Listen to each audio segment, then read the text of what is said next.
Hello বন্ধুরা, welcome back to my YouTube channel. আজকে আমরা জানবো মানুষের মৃত্যুর পর তাদের আত্মা কি ঘুরে বেড়ায়, তারা কি অন্য মানুষকে ধরতে পারে বা কারো শরীরে প্রবেশ করতে পারে। বর্তমান যুগে অজ্ঞতা এতটাই বেড়ে গেছে যে মানুষ অজান্তেই বড় ধরনের ভুল ধারণা পোষণ করে থাকে। আপনি হয়তো শুনে থাকবেন যে কেউ মারা গেলে বা আত্মহত্যা করলে কিংবা কাউকে খুন করা হলে তার আত্মা নাকি পৃথিবীতে ঘুরে বেড়ায়, এমনকি তারা শয়তানে পরিণত হয়ে মানুষকে কষ্ট দেয় বলেও দাবি করা হয়। এই কথাগুলোর মধ্যে কতটুকু সত্যতা আরো কতটুকু মিথ্যে আছে, চলুন কোরআনের আলোকে তা জেনে নেওয়া যাক। কোরআনে পাকের 30তম পারার একটি সূরা আছে যার নাম হলো সূরা মুতাফফিন, এবং সেখানে এই দুটি আয়াত আছে, কাল্লা ইন্না কিতাবাল ফুজারি লাফি হিজিন ও কাল্লা ইন্না কিতাবাল আবরারি লাফি ইল্লিন। অর্থাৎ যারা কাফের তাদের রূহগুলো হিজ্জিন এ থাকে। হিজ্জিন হলো 7 জমিনের নিচে একটি অত্যন্ত ভয়ানক উপত্যকা, যেখানে শয়তানের বাহিনী থাকে।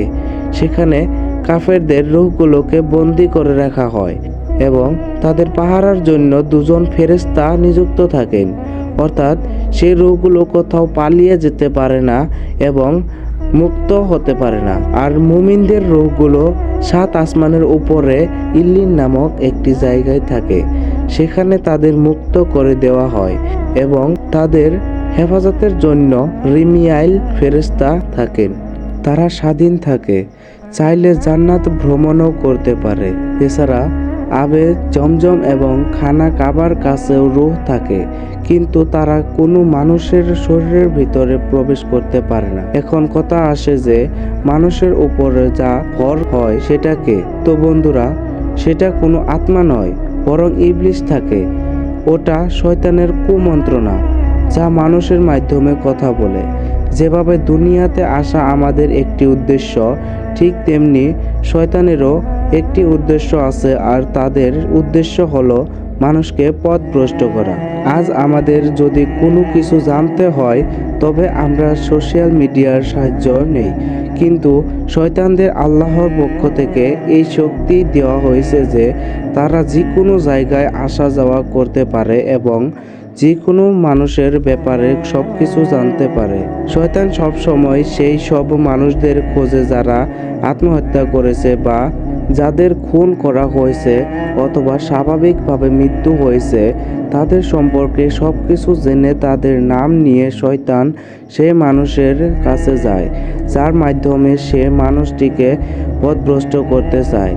এখন শয়তান তার শয়তানি চাল দিয়ে সেই মানুষের মুখ দিয়ে ওইসব কথা বলায় যে আমার এই নাম, আমি অমুক জায়গায় থাকতাম, আমার মৃত্যু এইভাবে হয়েছিল, আমার মায়ের এই নাম, আমার বাবার এই নাম, আমার এতজন ভাই ও বোন ছিল।